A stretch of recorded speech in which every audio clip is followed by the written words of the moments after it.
Hey, this is Dale Calvert. Sometimes I get in a state where I just have to dump my brain because if I don't, it's not healthy. And this is one of those times. It's been said that the truth will set you free, but first, sometimes it might piss you off first. And I hope that what I'm going to share will create at least thought for people and maybe a paradigm shift for some. Pete Rose was a childhood mentor for me in a deep, deep way. And as I was going through last night and listening to all the newscasts and all the stories about his life, I realized what an impact he's had, not really from his words, but from his actions.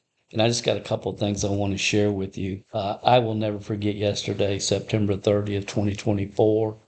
Dawn and I had a phenomenal day. We went to the Braves New York Mets doubleheader and saw them, at least make it into the wild card game. Uh, it was great. We've been following the Braves all year. I'm a huge Cincinnati Reds fan, but we've also followed the Braves here in Atlanta and everything they've been through, all the injuries and problems and challenges they've had. It was great to see them on the last day of the year to at least get a shot at the wild card. So that was yesterday, and we're driving back and, kind of celebrating, listening to the radio post game uh, interviews and so forth on the way home. And when we pull in the driveway, Dawn says, I have to tell you something. And she was serious. And, your mind goes a million different directions. Uh, and she said, honey, she said, Pete Rose died tonight. Said he was 83 years old, and she said, I didn't want you to read it on social media, and I just wanted to let you know. And honestly, I feel like I was in shock and went numb almost immediately.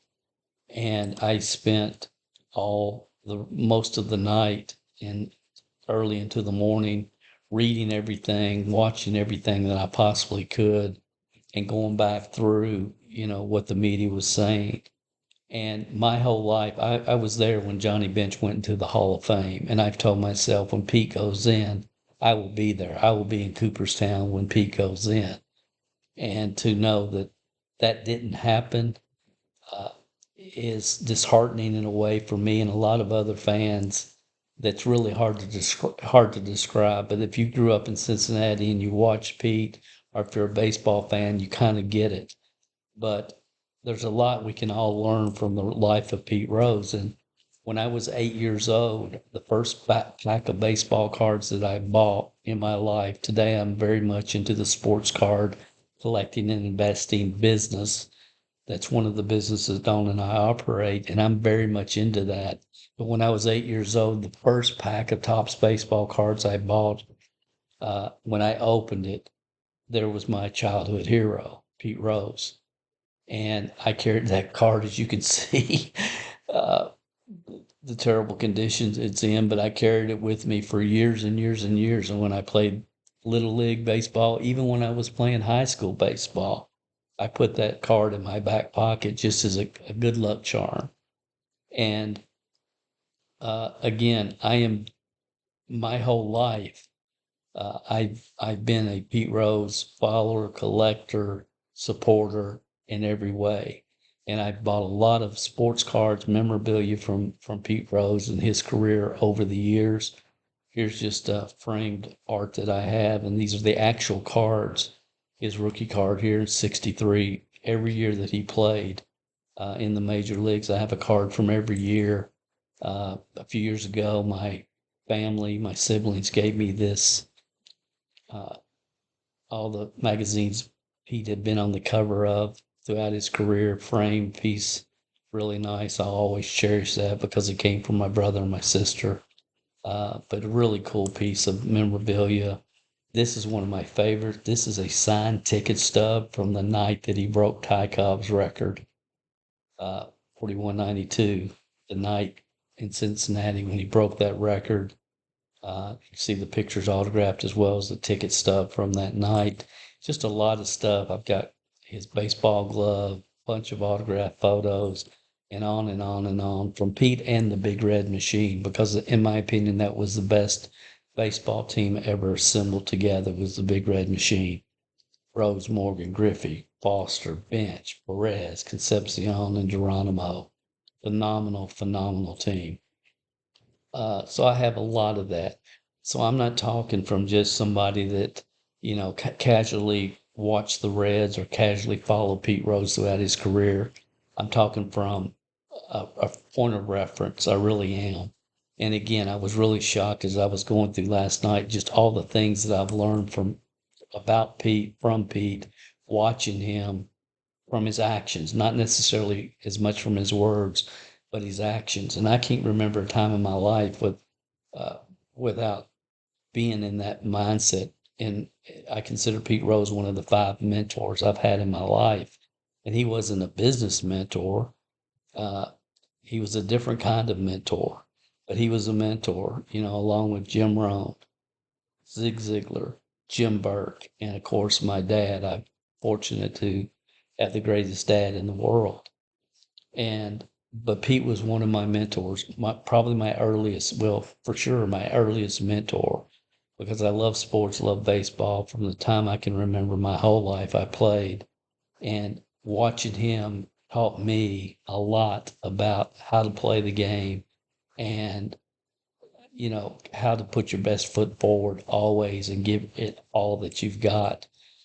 When they released Pete and he signed a contract with the Phillies, that day I quit following the Reds. Up until that point in my life, I did not miss a game. I listened to every game or watched it if it was on TV when I was a kid, but it was part of my life. It was part of every summer was following the Reds my entire life. And when they traded him away or released him and he joined the Phillies, my following of the Reds stopped. But he was a great example of what can happen. The Phillies had never won a World Series, and Pete came in 1979, and he was key in pulling that team together. They had talent, and they won the World Series in 1980. And again, his skills contributed to the team's performance. With Mike Schmidt and Greg Luzinski, and the team that they pulled, Steve Carlton, Tug McGraw. I mean, he pulled them together. He gave them the energy, and they went out and won their very first ever World Series. And I was happy to see that. I really was when it happened. And when the Reds rehired Pete in 86, 87, I started following them again. And I couldn't believe it was one of the happiest days of my life. I remember I was getting up in the morning, getting ready to get to work, and I had the radio on, and they said, great news for sports fans in Cincinnati area. Pete Rose has been hired as a player manager. I'll never forget that time and place. And I think there's two things I wish people would really understand about Pete Rose. Number one, he was an underdog. He was raised in a very tough blue collar neighborhood in Cincinnati. His dad was a semi-pro football player. His uncle was a scout for the Cincinnati Reds, and he grew up it was financial challenges in his household. He was one of 4 kids, but he grew up in a culture where gambling was part of his childhood. It was part of the culture in which he was raised. Now, I'm not trying to make an excuse here, but what I am saying is human beings, we all have programmed perceptions about who we are, what is our upside potential, what can we accomplish, what can we not accomplish in life. And we are all programmed, whether we want to admit it or not. But our parents, society, the area in which we live, that society and authority figures, preachers, teachers, coaches, all program us to what is our true upside potential? What can we expect out of life? And that's the way we all are programmed. And so we get this programming about sports and gambling or whatever it might be. And then as we grow older, we reinforce that programming of our childhood through our own personal self-talk. So I understand how he was raised and the environment in which he was raised. And, so we all become who we were programmed to become unless we get serious and change that programming. Uh, our path is set from the time we are early in life. And that's the first thing I wish people would really understand. Well, I would never do that. Well, you were never raised in the environment in which he was raised. It's different. It's different for all of us. The other thing, and that I wish people would really understand, is he never fixed games. He never fixed games. Any betting he did not determine the outcome of a game. He was never accused of betting against the Reds. He always bet on the Reds if he bet on the Reds. And it's like a jockey betting on their own horse to win the race because they believe they can do it.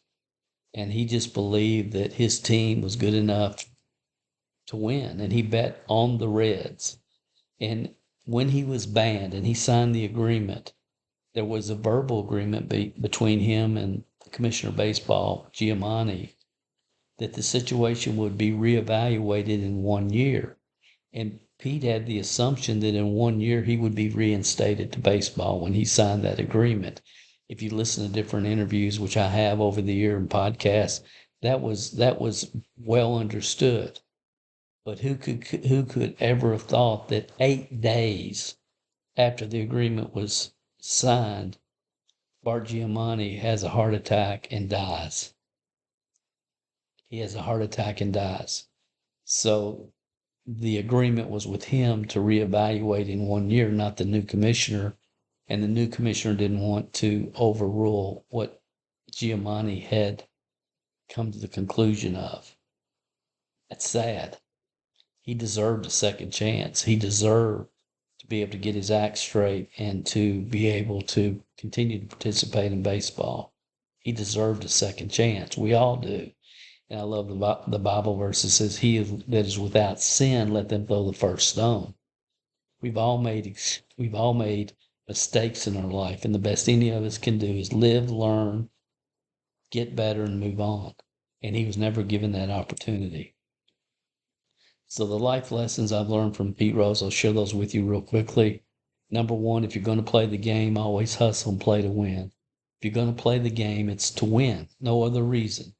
It's not to be a good sport. It's not so people will like you. It's not so the other team thinks you're a great person. The reason you step on the court, the reason you go on the field is to win. Period. End of story.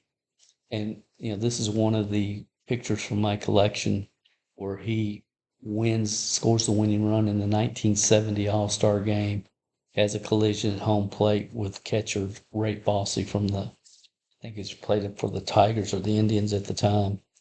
And people gave Pete brief over that for years and years. It was an exhibition game. He didn't have to run over the guy.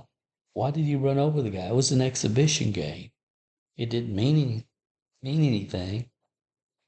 Well, it may not have meant anything to some people, but it meant something to him. He did not step on the field and half do it. He always gave 110%. He was always on the field to win. He was hustling for a reason, period. And what people don't know is he actually took Ray Fosse out to eat. This All-Star game was in Cincinnati, and he actually took Ray Fosse out to eat the night before, bought his dinner. I mean, they were buddies.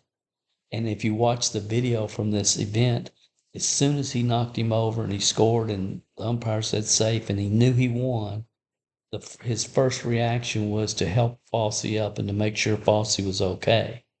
And people say, well, it just ruined Fosse's career, blah, blah, blah.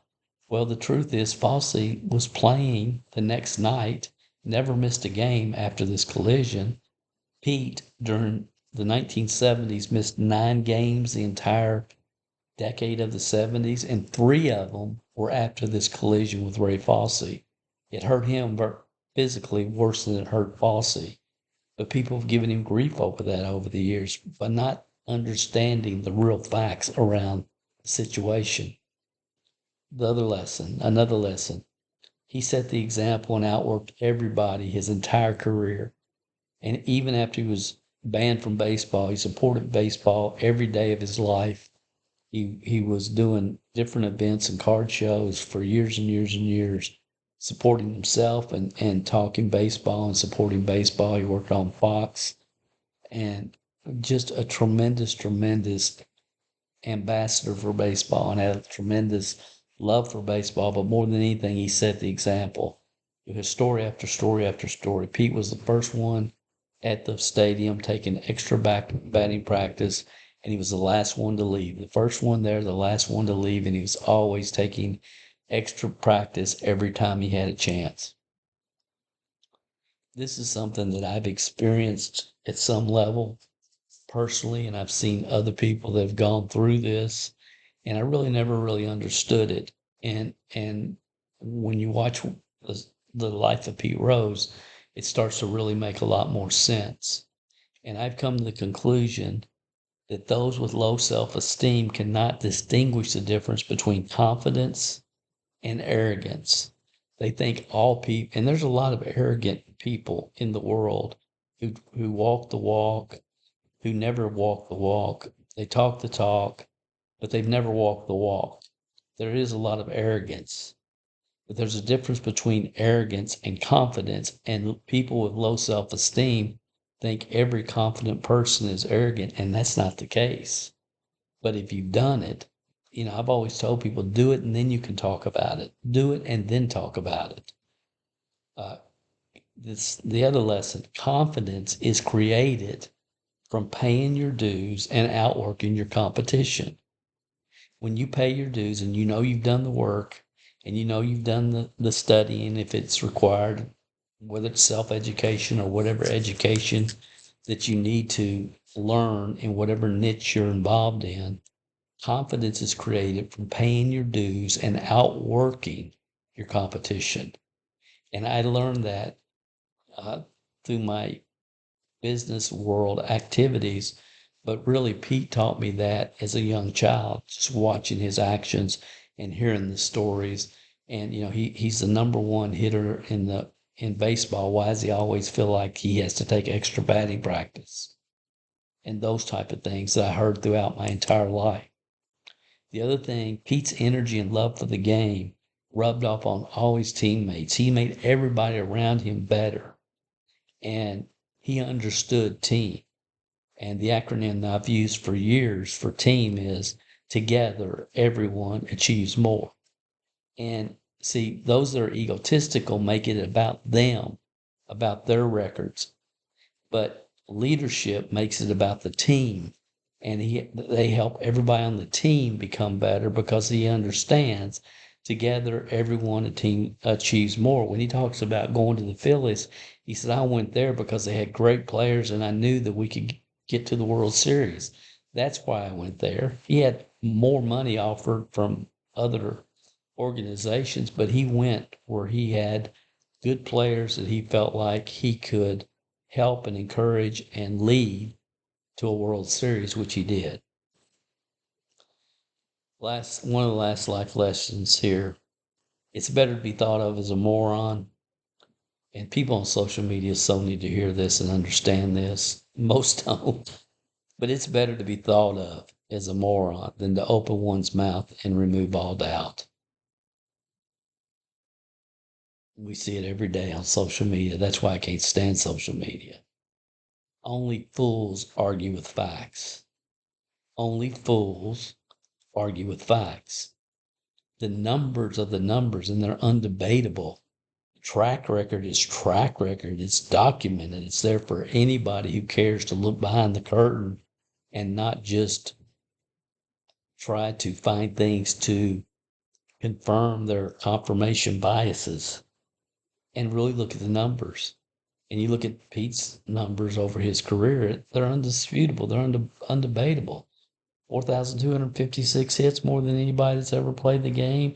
He was Rookie of the Year in 63, the most valuable player in the league in 73.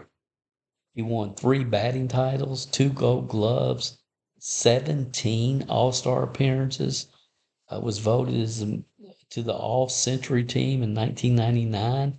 Even after he was kicked out of baseball, he was still voted to the All-Century team. And when they introduced him, who got the most applause?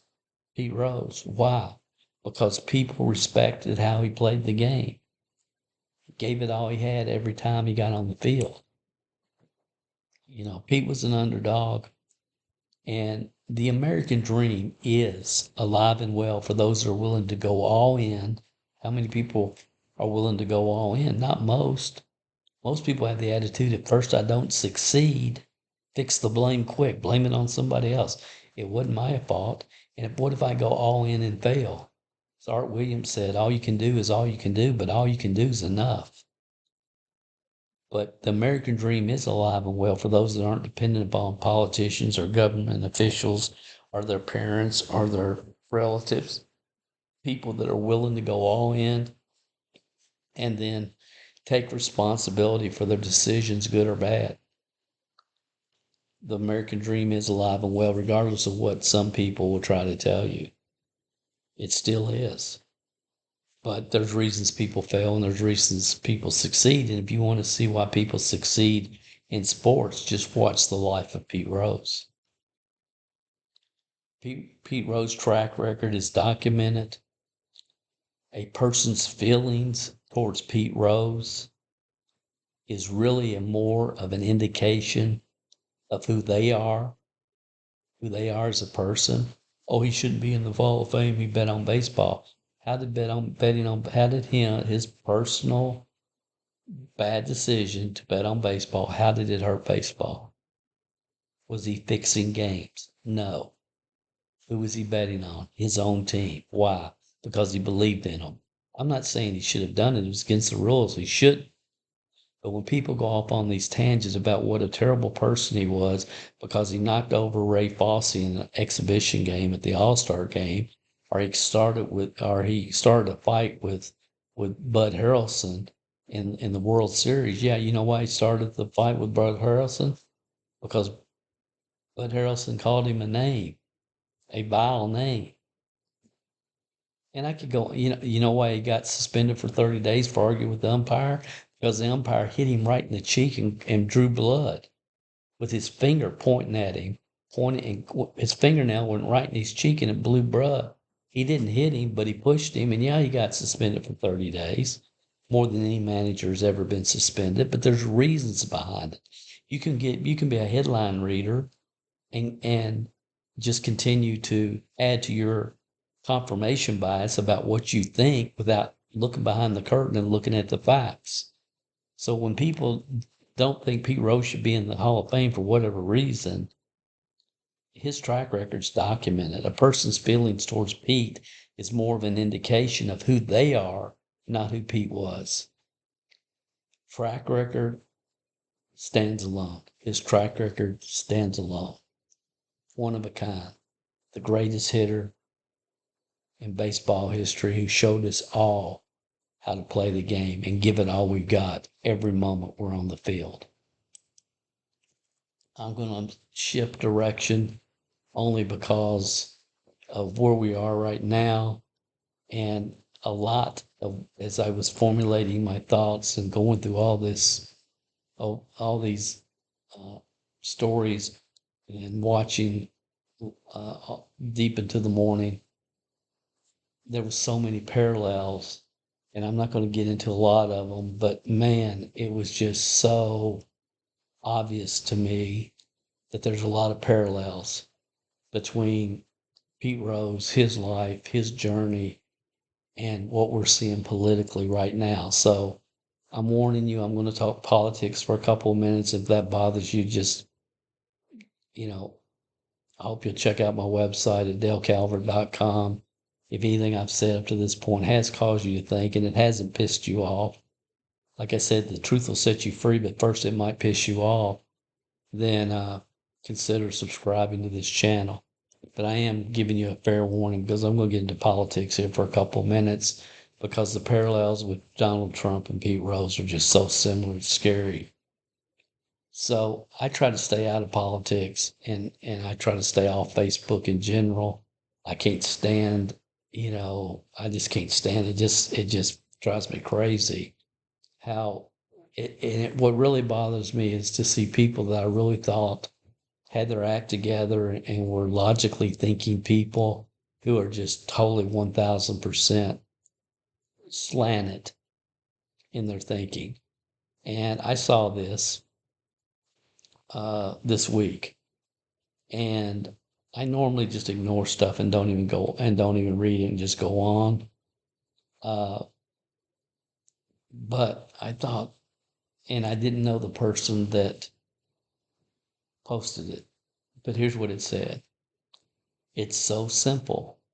I don't know why people don't get it. A man with a pattern of cheating his customers, vendors, and business partners is going to cheat you. So the logical question is, don't tell me he's going to. What did he do during his first 4 years to cheat you? That's what I would like to know. Does that make sense, or am I missing something? He continues, a man who casually betrayed his wives again and again will casually betray you. Again, how did he betray you during his first 4 years? How did he betray you? That's what I want to know. Don't tell me what somebody's going to do. I want to know their track record. What have they done? A man who lies all the time is lying to you. How has he lied to us specifically?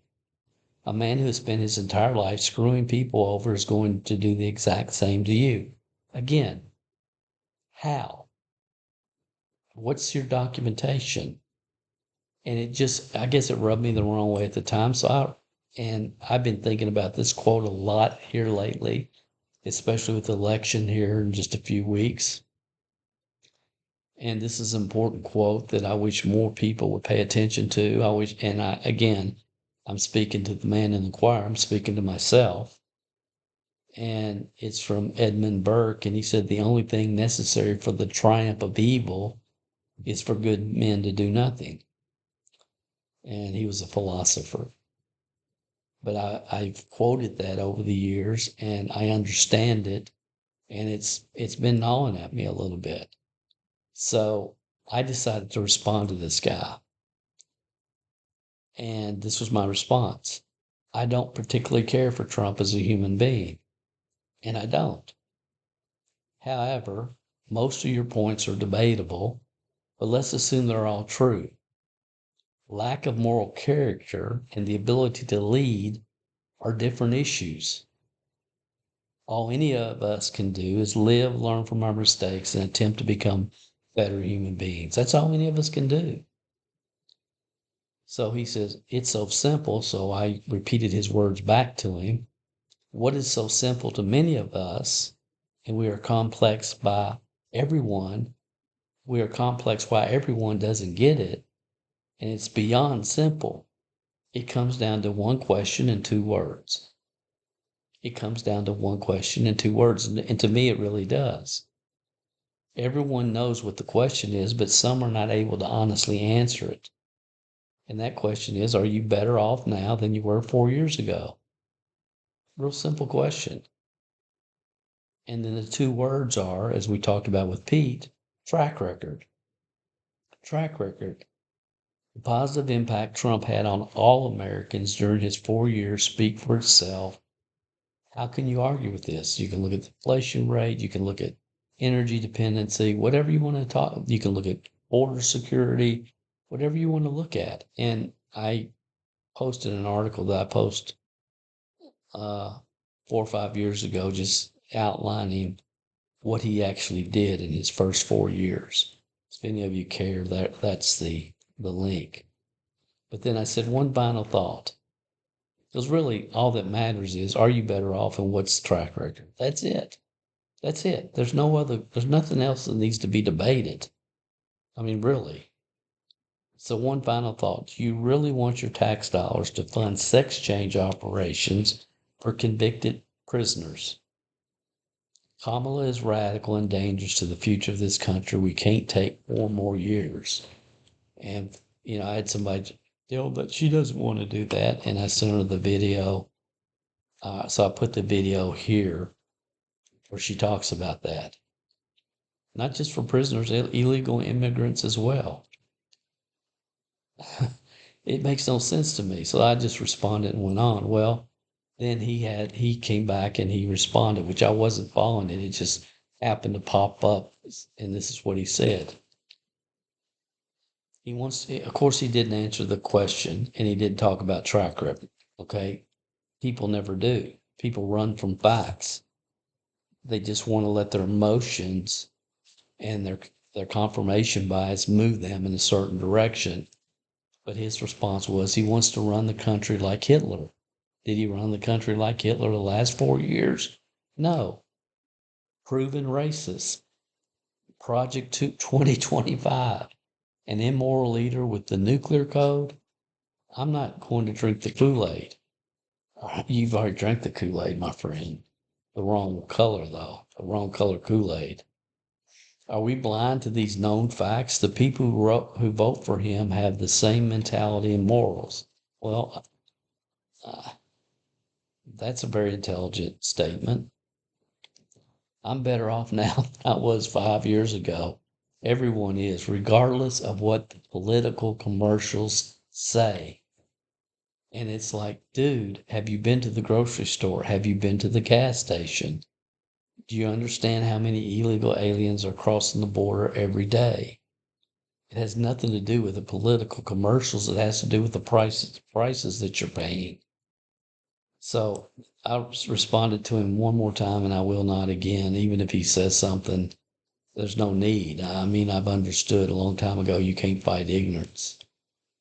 I don't know who Tim Jones is. That's the guy. He's probably not even, or that's probably not even his real name. But anyway, we're not talking about Hitler. Again, people see things not as they are, but as they are. As Trump said many times, he has nothing to do with the radicals behind Project 2025. For the record, don't be surprised if in the future we discover the document was comprised by Democrats to scare the uninformed masses. And some people have theorized on that. I don't necessarily believe it's true, but I wouldn't rule them out. Racist? Ask the people of color who have worked for him personally. The story is quite different. I mean, we've all seen people of color that work for Trump and love him. So yes, some of Trump's supporters are racist. There's no question about that. There's a lot of crazy, radical, skinhead racists that support Trump. There's no question about that. But again, just because racists support you does not make you a racist. I don't know what that was. I don't know if y'all heard that. Just because racists support you does not make you racist. Most of Kamala's supporters are anti-American haters and special interest groups who do not speak for the majority. And that's the truth. I don't think that's debatable. Not all of them, but many of them. She tries to appeal to every radical special interest group that she can. Again, his track record and positive impact he's had for all Americans during his 4 years speaks for itself, and only fools argue with facts. The fact you can say with a straight face you're better off now than when Trump was in office tells me there's nothing more we need to try to discuss. Even if that's true, the election is not about you or me or anybody else. 83% of the population say they were much better off when Trump was in office.